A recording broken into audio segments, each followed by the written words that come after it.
Hello and welcome once again to Thirlby Fridays. My name's Claire Carter from the BBC and it's great today to be talking canoeing, netball, nutrition, how it can all come together. And our great guest today, Mark Ratcliffe, a former top 10 British ranked competitor himself. He's got whole history and a background of national junior coaching, world-class podium programmes. There's so much to talk about here. And of course, he's joined by, once again, our Vitality Roses head coach, Jess Thirlby. Hello to you both. Hello. Hi. Mark, great to have you with us. And Jess, I'm going to be really honest, it's great to be talking halftime oranges. I think that basically is the bottom line to our friendship.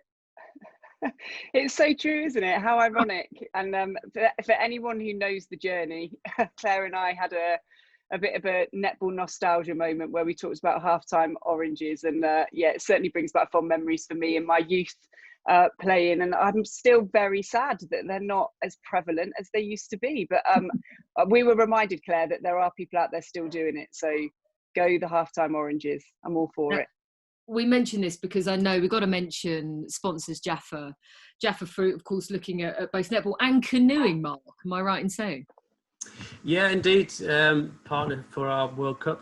Last year we had a really good World Cup at home in Lee Valley last year. Unfortunately, we had a Euros cancelled this year, which will also partner for the Euros set up, which was meant to be in May. But we're now working up towards the 23 World Championships, hopefully supported by Jaffa as well. But yeah, really good to have fruit sponsorship because the guys are loving the fruit, especially myself. Trying to keep myself fit and healthy. Did you ever, though, at any stage in your life, come across halftime oranges? I can't quite see how it's with canoeing, but one can hope. Yeah, I did. I mean, I was involved with team sports early within school days and college and things like that. And I have to say, parents, obviously, they're a part of whether you eat fruit or not. And they were definitely pushing fruit my way. So the halftime was probably more from the parents, I would say. But my memory of halftime oranges was probably halfway up a mountain. My dad used to, take the orange would come out probably halfway up the top of the mountain, and I'd have the cold hands trying to peel it. So I was usually getting my dad to peel the orange. But the easy peelers were definitely a game changer, shall I say, in terms of being able to peel the orange a bit quicker. Well, it does bring us on nicely. I mean, Jess, I know when we've been doing these over the last couple of months, we've spoken about coaching, the role of coaching and leadership and inspiration, and I've always felt nutrition is such an interesting part to sport and sport professionals or at any level. Talk me through, I guess, nutrition within netball. Yeah, I mean, I'm most probably not the best person to talk to. I'm feeling under masses of pressure because Mark sounds far fitter than I and far more disciplined. But I think times have changed quite a lot, haven't they? I think the attention to detail that we pay across elite sport, not just elite sport, but through our pathways is, so far advanced compared to back when I was playing. I think we had really good awareness and some education, but it was a bit siloed in its approach. What I love now is working and embedding kind of the understanding into practice and seeing athletes and staff alike kind of understand the benefits to paying attention to things not only like nutrition but across our wider sports science support, really. So it's incredibly important, and I think just speaking purely from a netball point of view, we're a camp-based Roses program. We'll always spend far more time apart than we do together.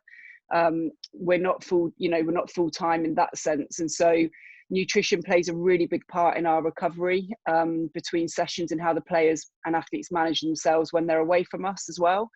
And it just plays a huge part. In particular, I think what I've learned over the last 10 years is the role that nutrition plays in reducing the risk of injury, but also in terms of the importance of it in the rehab stages as well, when people are coming back from injury. So I think it's been really kind of adopted by the athletes and staff, and it plays a really important part in our environment for sure, and in particular because of the nature by which we have to train and operate as a sport.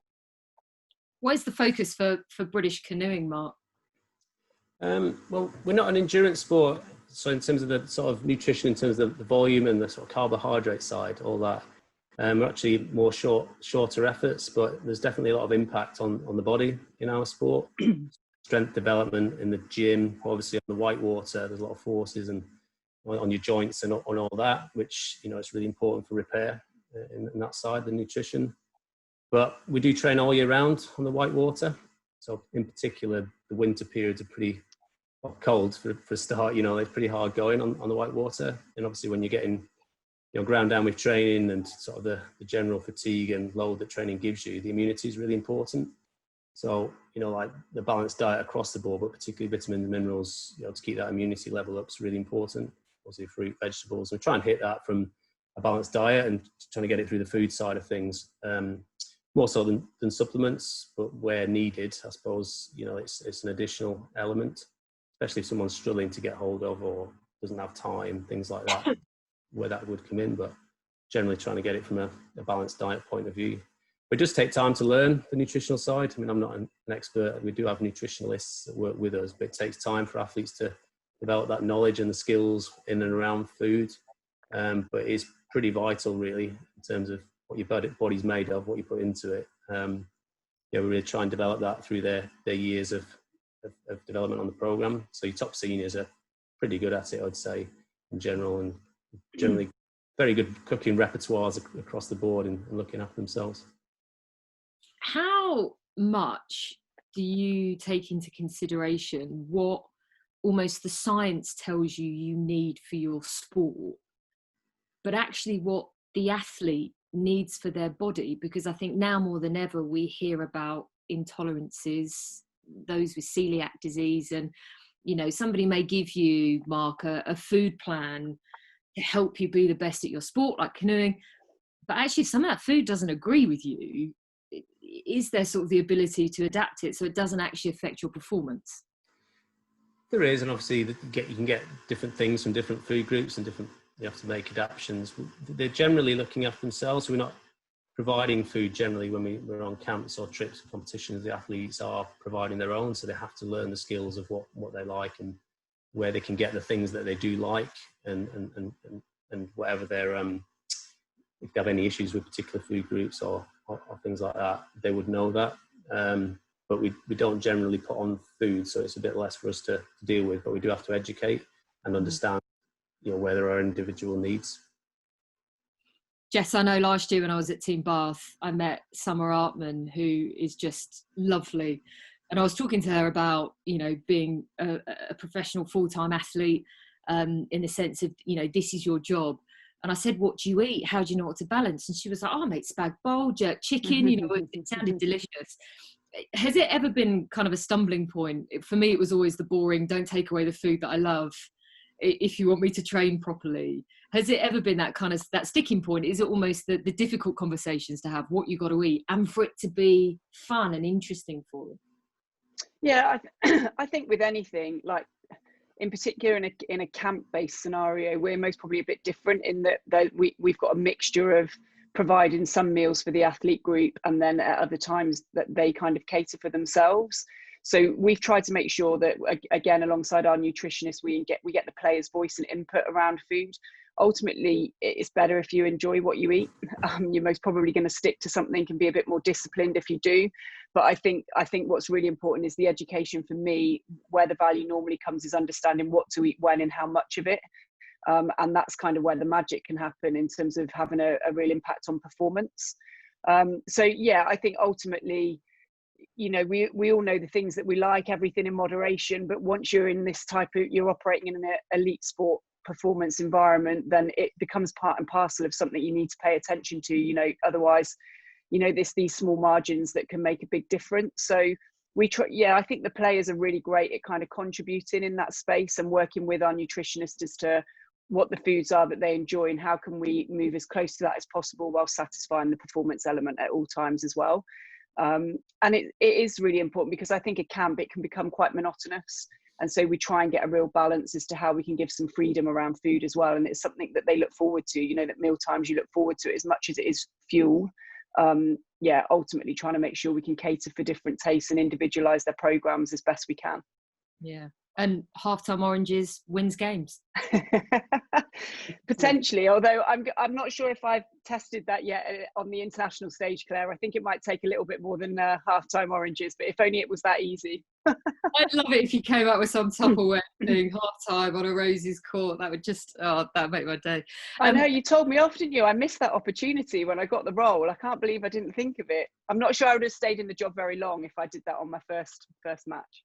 Well, I know, big thanks to Jaffa, because it's nice to see that sort of your two sports are kind of being brought together. And I know it's not going to be too long before, hopefully you got your easy peelers out there soon when everything can resume. It's quite nice actually having you, Mark, and with you coming from a sport where you are predominantly, well, you're an individual.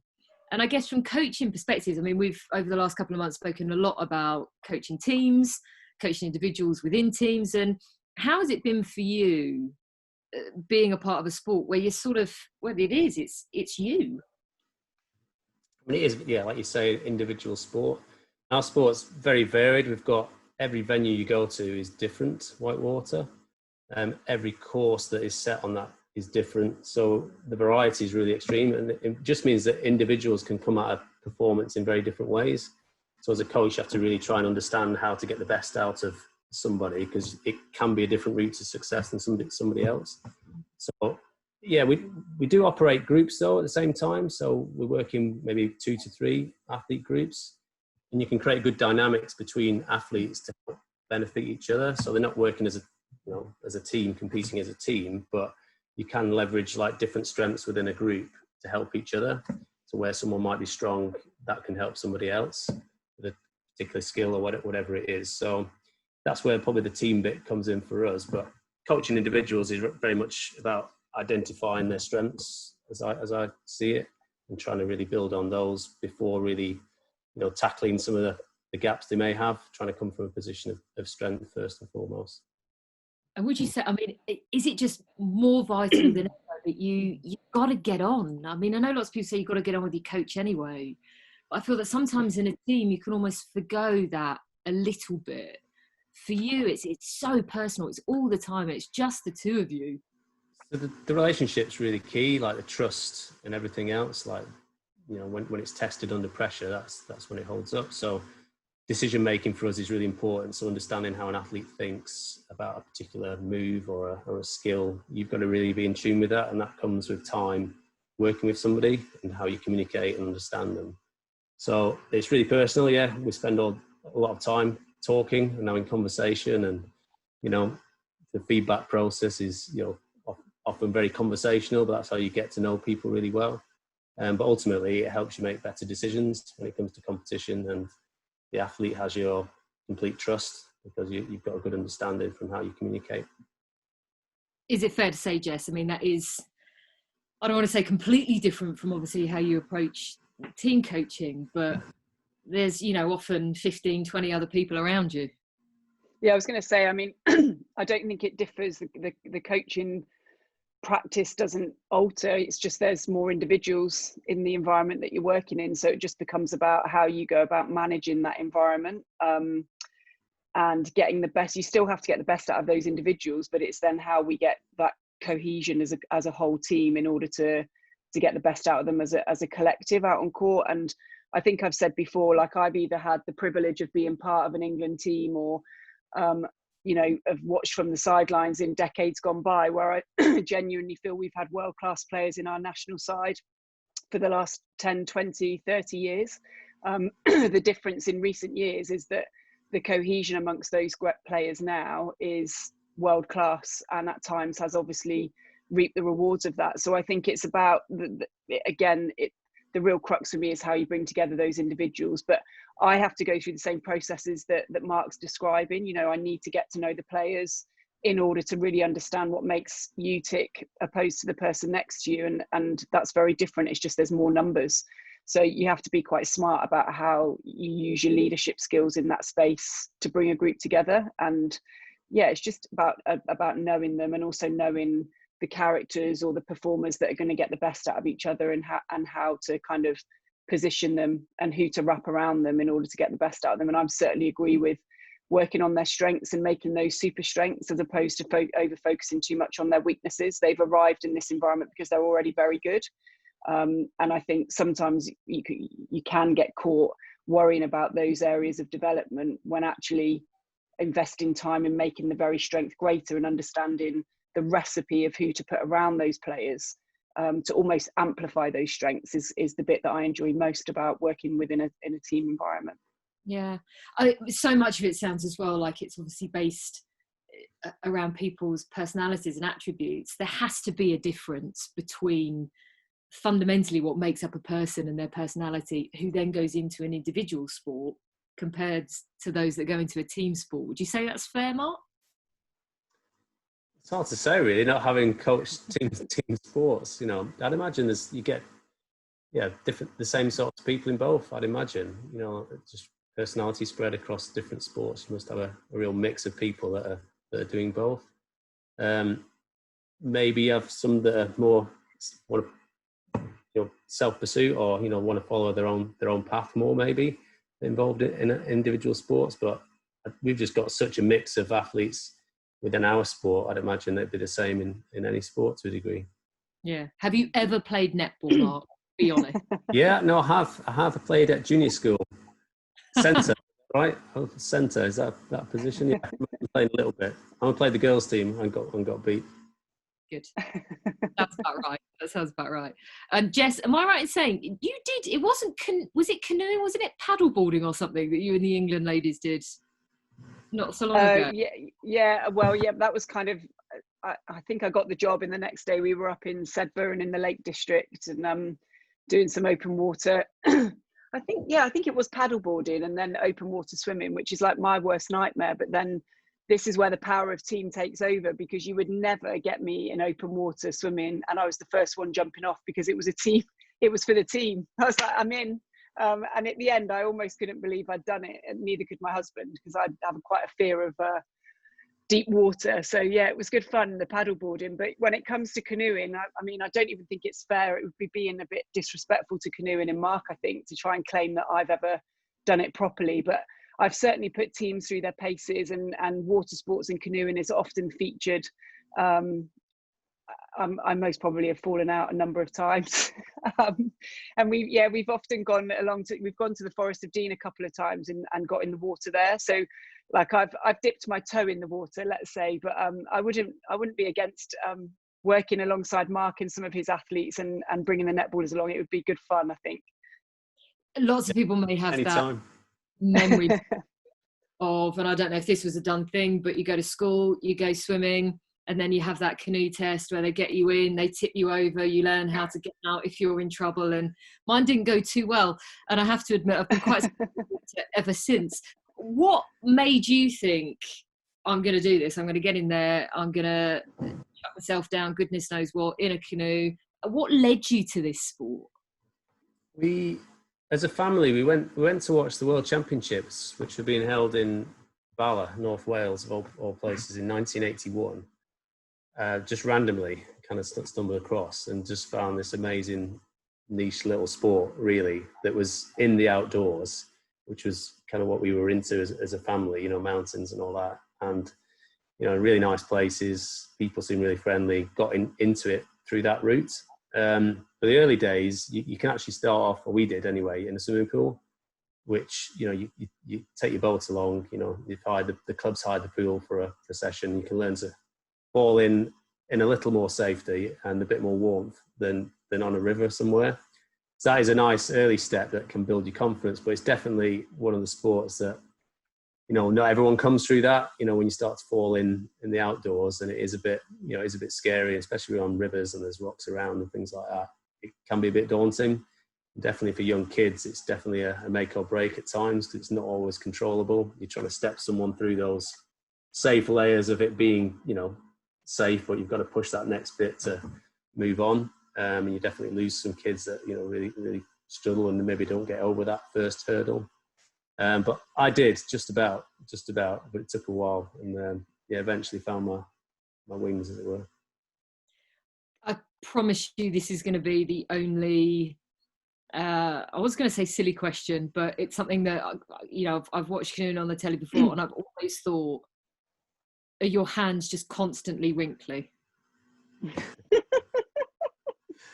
going to say no. I mean, you normally have to be in water for a long time, but to be honest, because I don't on the water or in the water, you know, I'm way past that, as in knowing they're good enough to be helping an athlete on the water. So you're on the riverbank. It's not something they say, to be honest. I think when we've been to venues that are really warm, like we were in Australia where the water's really warm, then they get that, but not so much here. It's not something I've come across anyway. Okay, that's it. I need you to get off. I need you to. Don't shake your head at me. I need you to ask that question. It's just one of those things that you look at and you watch on the telly and you go, you know, I wrinkly hands all the time. I know that obviously both of you as coaches, we've spoken before about how you deal with your individuals, and thinking of teams being able to almost perk themselves up, support each other because they have that team atmosphere. How do you deal with that, Mark, when you've got, you know, somebody who's an individual, they're by themselves, if things don't quite go to plan and they don't sort of have that connection group around them? Obviously the relationship with the coach is really, really important in those moments. Different individuals deal with it in different ways. Obviously, some are very emotional at those moments. Some, you know, need a lot longer to sort of draw out what their feelings are about it. But we do still operate as a team. So the whole program is a team environment, as it were. So they've got people around, other athletes that are there to sort of share and, you know, help support when they're having those tougher moments, even though at times, you know, they're obviously competing against each other in races. The team does operate as a program. But I think the key thing is trying to debrief those moments really well and trying to be, you know, accurate with what's gone wrong, because I think you find over the years that if you don't do that well, then you carry a lot of baggage into future races, future events. You know, that happened last time because of this, and actually, you know, you've not really put it to bed properly. So you've got to really do a good job in the moment when the right time is to do it, to really talk through what's gone on and find the right rationale, because that definitely helps you next time down the line, that you're, you know, not making the same mistake again, or you're not dwelling on something that wasn't the case. So yeah, the debrief process is really important. But like I said, individuals deal differently with it, and the timing is critical in how you go about that at the right time with people. Yeah, I mean, sports psychology obviously now I think bigger than it perhaps maybe ever has been. Jess, same with sports science. I guess some people may think canoeing and netball, how on earth can those two go together? What can you draw from those two? What experiences can you share? But has the sort of development of sports science and psychology, has that kind of unlocked a few answers? Yeah, I think hopefully it isn't really that long in our sport where we've started to kind of have more positions of professional coaching. So I think for a long time, the coach was the one-stop shop for everything. And you kind of had to be jack of all trades. And there's an element of that where I still feel quite passionately that as a leader in your field, it is really important to have an understanding across all areas of your program and your sports science. But ultimately, you turn to the experts to really kind of add the value. I think it's played a really interesting role in my coaching journey, because I don't want to comment too much in terms of the world of canoeing, but I think in a team sport like netball in particular, for me, I see coaching much more as an art than a science. And I know that's a bit of an ongoing kind of debate depending on your kind of coaching philosophy, but it isn't always objective measures. Yes, we've got them, we can get them, we can use our analysis, we can test and we can screen. For me, it's only one part of the jigsaw, and it's building up a picture of everything. And a lot of the time, like decisions and, you know, whether it's in the heat of the moment as a coach in terms of, can I have an impact? Am I making a change? Is a substitute likely to have a positive impact on the game right now? I can't always necessarily objectify that. It isn't always based on data, but having additional kind of information, whether it's analysis or whether it's through sports psychology, I think what it does is it just gives a bit more of a rounded approach to help inform decisions. And to create that conversation and dialogue with the athlete is really important. You can bring more pieces in, but there's never really one thing that, you know, I can turn around and say to a player, this is the reason why. You know, it's normally a collection, and that the hardest part for me is not always being able to objectify things for athletes. And again, depending on their, you know, their psychology, their personality type, you do have to be able to lean towards that in order to kind of get them on board.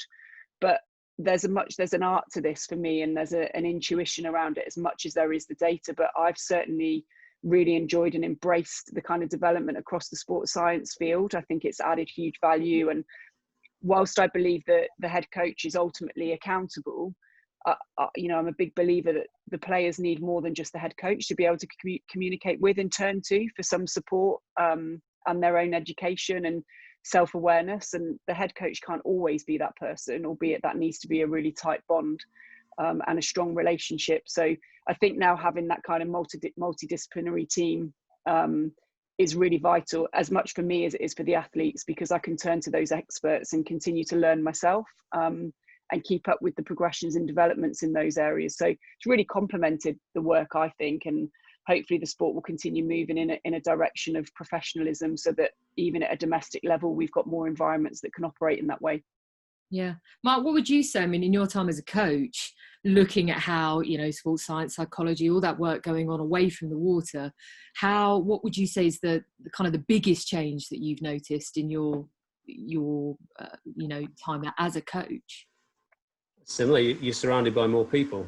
Ultimately, you know, I started off, you obviously just you and an athlete making all the decisions between you, which is really direct and simple, and there's a lot of strengths in it. You know, as you go through, then you realise obviously you don't have all the answers, and you need to go and find different things from different people. So over the years, obviously the team of people that you do have access to has grown, and the sports have had, you know, funding and money to do, you know, different things, and whatever is, I guess, the main areas within your sport that are needed, whether it be strength development or nutrition, being able to build those services and support around the athlete as a team.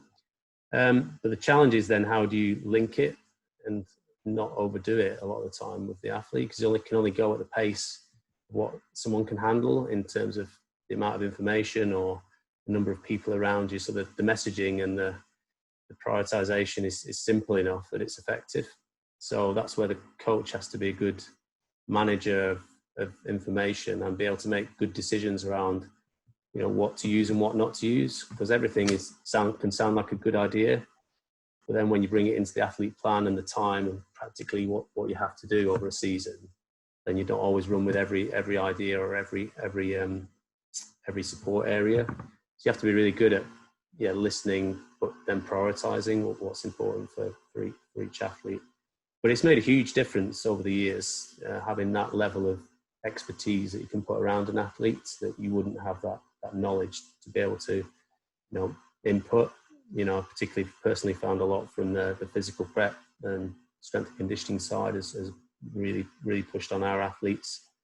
Psychology and decision making has been really valuable. You know, having, you know, brought different ideas and sort of, you know, knowledge that wouldn't have known to bear, and how we prepare athletes for start line and, you know, deal with mistakes in runs, things like that. It's been really valuable. And it is a team effort then at the end of the day. I think where we're at now with the senior athletes, they are more able to manage that process themselves, some of them. So they're able to have that relationship with, you know, the different people in the team, not just the coach.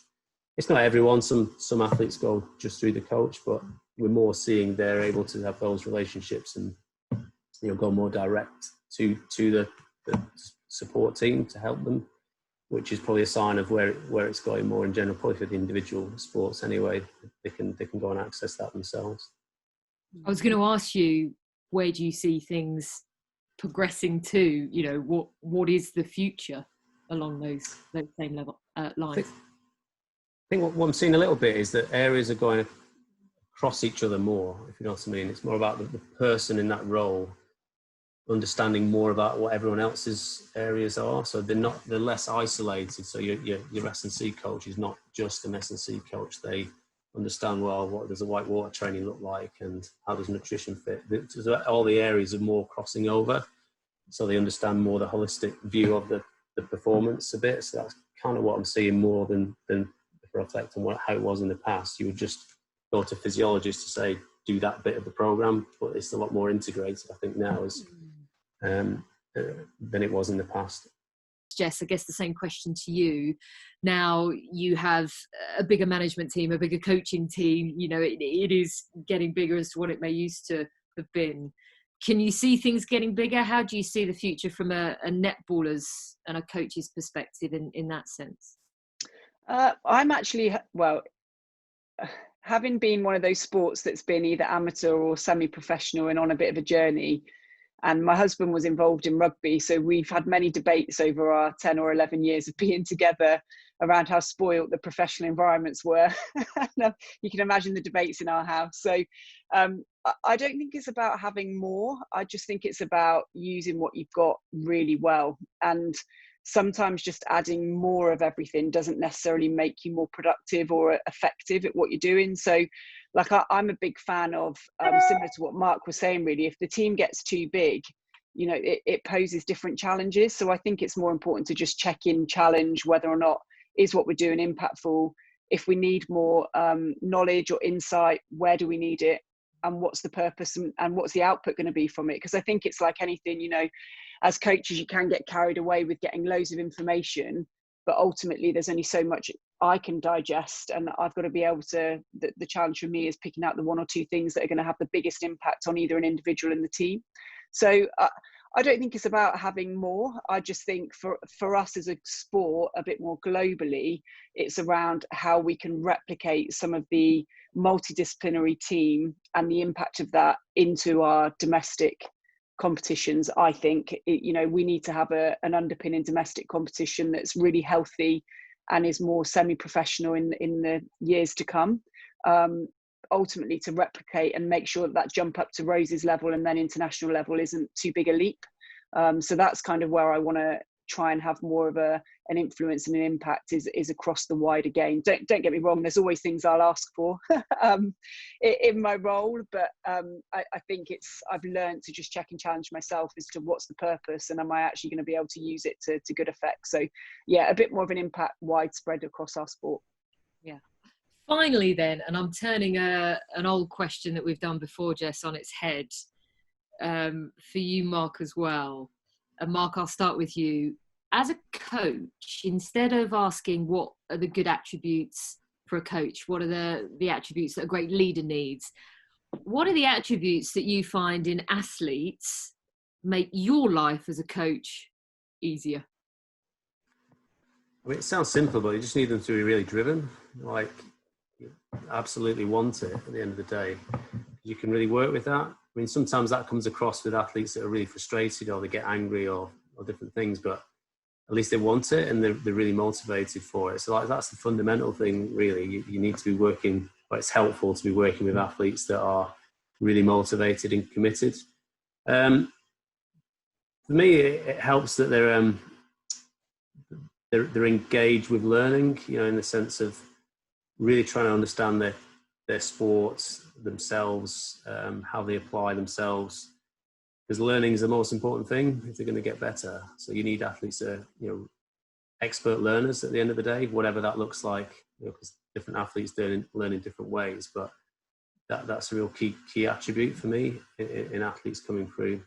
And for me personally, it helps if they can enjoy it along the way. You know, I quite like to enjoy the job that I'm doing every day, and it's helpful, obviously, that, you know, good rapport, good relationship, but you make the training fun and enjoyable, and it's a journey. At the end of the day, you go through ups and downs together, and that's all part of it. So I think, you know, that outlook on it is, it is not life and death at the end of the day. It's elite sport, but you've got to be able to enjoy it along the way, and certainly try and do that with the guys I work with.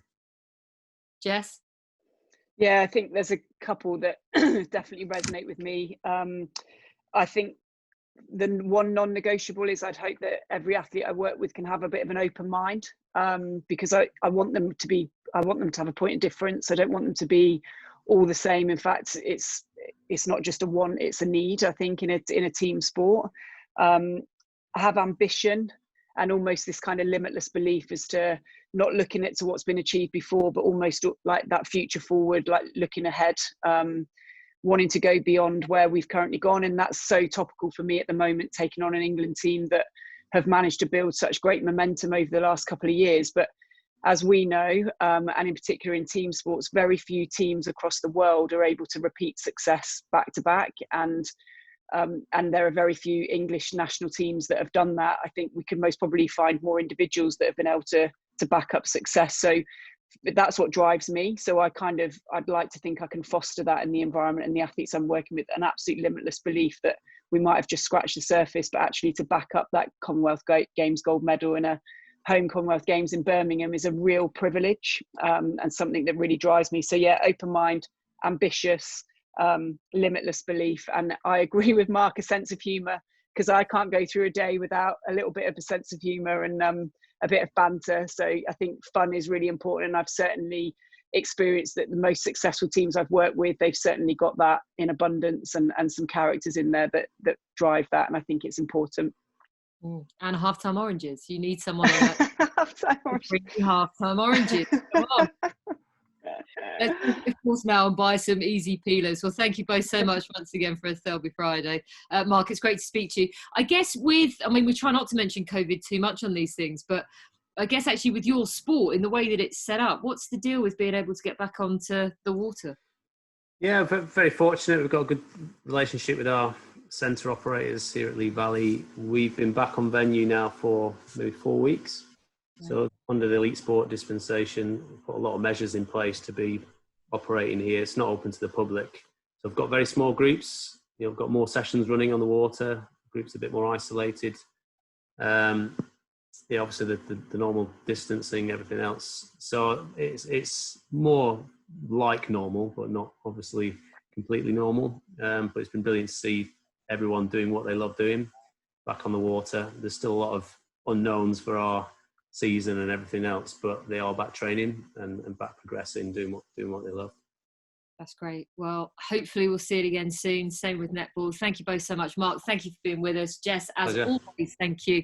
And to our members, England Netball, thank you very much for watching.